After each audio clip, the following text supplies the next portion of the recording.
I lay on the delivery bed. The contractions were coming faster now, one after another. My husband, Adrian Lang, held my hand, his eyes soft with concern. Hang in there, Serena. We'll meet our baby soon. I was trembling from the pain, but I still forced a smile. Then a nurse walked in with a syringe. I thought it was the epidural, but Adrian let go of my hand and stepped back. Get the dose right. The needle pierced my skin. Make sure she doesn't deliver before Vanessa. My eyes flew open. I stared at him in shock. He glanced at his watch. Vanessa's already 6 centimeters dilated. Buy us 2 more hours. I wanted to scream. I wanted to fight back, but the drug was already in my system. The contractions suddenly weakened, as if something inside me had been forced still. They moved me to a temporary room in the basement. Adrian's sister, Chloe Lang, stood in the doorway, idly turning a scalpel in her hand. Don't blame Adrian, Serena. The baby Vanessa is carrying is my brother's only child. It's a boy, and he'll be the Lang family's first grandson. Her gaze dropped to my stomach. So what if you go into labor first? You're only carrying a girl. I covered my belly with both hands. Another wave of pain broke through the medication, and my vision blurred. Call a doctor. I'm about to give birth, please. Chloe laughed. She walked over and crouched in front of me, then tapped my cheek lightly with the scalpel. Give birth? That drug will keep working for another 3 hours. Vanessa is already in the delivery room, so stay here and wait. After her baby is born safely, you can have yours. She rose to her feet and looked at the bodyguard outside. Keep an eye on her. If she dares to scream, gag her. The door slammed shut. The basement was lit by a single dim emergency light. I lay on the floor as blood slowly spread beneath me. Adrian had taken my phone the moment we arrived at the hospital.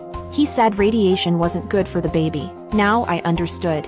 He was afraid I'd call someone. I curled up and tried to breathe through the pain, but all I could see was Adrian's face. Cold, calm, like I meant nothing to him. Not his wife. Not the woman carrying his child. 3 months ago, his older brother died in a car accident. He left behind his pregnant wife, Vanessa. At the funeral, old Mr. Lang held Vanessa's hand, tears streaming down his face. That child has to be born safe. The Lang family can't lose its seer. Back then, I even felt sorry for her. I stepped forward and said, Dad, don't worry. Adrian and I will raise our baby well too. He looked at me and said nothing. Only now did I understand. He had already given up on my child. Another contraction tore through me. This one was stronger. The drug was wearing off. The baby was coming. I crawled to the door and pounded on it with all the strength I had left. Someone, please! I'm about to give birth. Please save my baby. No one answered. I kept screaming until my throat turned raw. What the hell are you yelling for? Miss Lang told you to wait, so wait. But my baby... That's your bad luck. Then he spat out one last cruel sentence. That's what you get for carrying a girl. My whole body went cold. I collapsed onto the floor. This wasn't fate. They were trying to kill my baby. I had no idea how long I had been trapped in that basement. The bleeding only got worse. Everything beneath me was soaked with blood. Just as the edges of my vision began to blur, the door swung open. It was not Chloe. It was the Lang family's doctor, Carter. The second he saw me, all the color drained from his face. Serena, what are you doing down here? Adrian told me you were resting in one of the VIP rooms. I tried to answer. Nothing came out. Tears spilled down my face as I lifted a trembling hand to my stomach. Carter rushed over and dropped to his knees beside me. Oh God, the baby's crowning. Your water already broke. I need to get you into surgery right now. He reached down to lift me, but the second my body shifted, a hot gush poured between my legs. Blood. So much blood. Carter's hands started shaking. He turned toward the doorway and shouted. I need help in here! She's bleeding heavily! But the hallway outside was empty. This private hospital belonged to the Lang family. Tonight, the entire building had been cleared for Vanessa's delivery. All the doctors and nurses were upstairs, gathered outside her delivery suite. Carter yanked out his phone and tried to call for help, but there was no signal in the basement. I'm taking you upstairs. Stay with me. Then he bent down, gathered me into his arms, and ran, or tried to. The stairwell felt endless. Every step sent a brutal jolt through my body. The pain was so intense I thought I might black out at any second. I could feel the baby dropping lower and lower, but she still would not come. The drug was still in my system. My contractions were weak and uneven. That was the worst part. I clutched at his coat. If it comes down to it. Save my baby. Don't say that. You're both going to make it. At last, he reached the first floor and rushed toward the operating room. But the moment we got there, both of us froze. The OR doors were wide open. Inside, there was nothing. Carter stood there in stunned disbelief. A strangled sound died in his throat. How is this possible?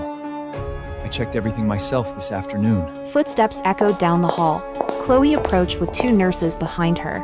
The moment she saw us, one brow lifted. Carter? What are you doing down here? Vanessa is upstairs in the delivery room. Why come all the way down here? Carter pointed at the empty operating room. Where is the equipment? Who cleared out this room? Chloe looked at him with wide, innocent eyes. We moved everything upstairs. Vanessa's having a C-section, so of course she gets priority. If anything happens during surgery, she'll need all the equipment close at hand. We couldn't risk leaving her in a standard OR. As she said it, her gaze shifted to me. Then she smiled. Oh, Serena, you're in labor? I'm afraid you'll have to wait. Vanessa comes first, so you'll just have to hold on a little longer. I stared at her beautiful, smiling face. Suddenly, I remembered something she had said to me 6 months ago. Back then, we were out shopping together. She had slipped her arm through mine and smiled up at me sweetly. You're so good to me, Serena. Better than any real sister. That day alone, I spent over $100,000 on designer bags for her. Looking back now, I was a fool. Carter rushed into the nurse's station like a man possessed. He tore through every cabinet, searching for emergency supplies. There was nothing. The shelves were empty. No clamps, no gauze, not even basic medication. Where are the drugs? He shouted. The meds to stop the bleeding. The ones to induce stronger contractions. A nurse lowered her head. They were all taken to the 3rd floor. What do you mean? Carter froze. Her voice dropped even lower. Mr. Lang ordered that everything we prioritized for Miss Vanessa. Carter slammed his fist against the cabinet. Then he turned to look at me. His eyes were red. His lips trembled. I'm sorry, Serena.